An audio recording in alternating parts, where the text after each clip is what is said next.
Hello दोस्तों, इस channel की आज की कहानी शायद छोटे बच्चों को कम इंटरेस्टिंग लगे, लेकिन ये चैनल अपने सभी तरह के व्यूअर्स की पसंद का खास ख्याल रखता है। इसलिए आज ये कहानी एक प्रचलित सी बहुत मार्मिक कहानी है जो आपको सुनने को मिलेगी। ये कहानी अंत में कोई सीख तो नहीं, लेकिन एक सवाल ज़रूर छोड़कर जाने वाली है। तो इस कहानी को अंत तक सुने और अपने व्यूज़ कमेंट बॉक्स में कमेंट के ज़रिए ज़रूर छोड़ें। तो आइए सुनते हैं सोन चिड़ै, जो दिल को छू कर जाने वाली है। बहुत पुराने समय की बात है। एक भरे पूरे घर में एक लड़की थी, सोन चिड़ै। वह हंसती थी तो धूप होती थी, फूल खिलते थे। वह चलती थी तो बसंती हवा चलती थी। जिधर निकल जाए लोगों की पलकें बिछ जाती थीं। और जैसा कि हर किस्से में होता है, उसका विवाह भी एक राजकुमार से हुआ। राजकुमार उस पर जान लुटाता था।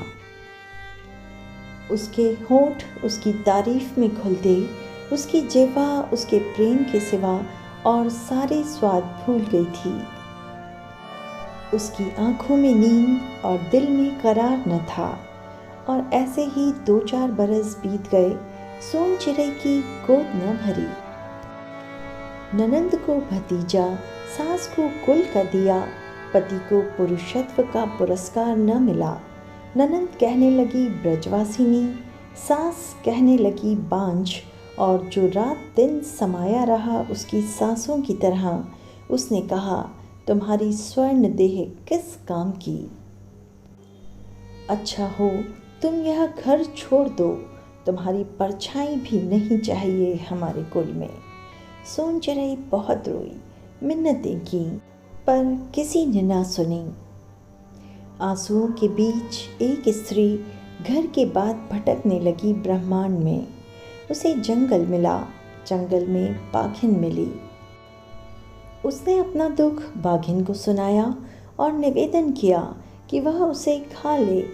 बाघिन ने कहा, वहीं लौट जाओ जहाँ से आई हो। मैं तुझे नहीं खाऊंगी, वरना मैं भी बांझ हो जाऊंगी। सोन चिड़ै क्या करती, वहाँ से सांप की बांबी के पास पहुंची। बांबी से नागिन निकली। नागिन ने उसका दुख सुना, फिर कहा, लौट जाओ जहाँ से आई हो, मैं तुम्हें काट खाऊंगी तो बांझ हो जाऊंगी। सोन चिड़ै बहुत उदास हुई, फिर क्या करती। गिरते पड़ते माँ के दरवाजे पहुंची। माँ ने हालचाल पूछा कि जाने कौन सी विपत्ति में दुलारी बिटिया ऐसे आई है। बेटी ने अपना दुख सुनाया और विनती की कि थोड़ी सी जगह दे दो माँ, रहने के लिए। माँ ने कहा, विवाह के बाद बेटी को नैहर में नहीं रहना चाहिए, लोग बाग क्या कहेंगे। वहीं लौट जाओ जहाँ से आई हो। और सुनो, बुरा न मानना बेटी, जो तुम्हारी परछाई पड़ेगी तो मेरी बहू भी बांझ हो जाएगी। यह कहकर माँ ने दरवाज़ा बंद कर लिया। अब सोन चिड़ै क्या करती। उसने धरती से निवेदन किया, अब तुम ही शरण दो माँ, दुख सहा नहीं जाता, इन कदमों से अब चला नहीं जाता। जो लोग पलकों पर लिए चलते थे मुझे, उनके आंगन में इतनी जगह न बची मेरे लिए, अब कहाँ जाऊँ तुम्हारी गोद के सिवा। धरती ने कहा, तुम्हारा दुख बड़ा है, लेकिन मैं क्या करूँ, जहाँ से आई हो वहीं लौट जाओ। जो मैं तुमको अपनी गोद में रख लूँगी तो मैं बंजर हो जाऊँगी। सब ओर से निराश हो सोन चिड़ै बैठ गई एक नदी के किनारे। एक दिन गुजरा, 2 दिन गुजरा, तीसरे दिन तीसरे पहर तक एक सजीला युवक प्यास से बेहाल नदी तट पर आया। उसने सोन चिड़ै को देखा। सोन चिड़ै को देख पल भर के लिए वह सब कुछ भूल गया। उसने अशांत होते हुए भी नरम स्वर में सोन चिड़ै से उसके दुख का कारण पूछा।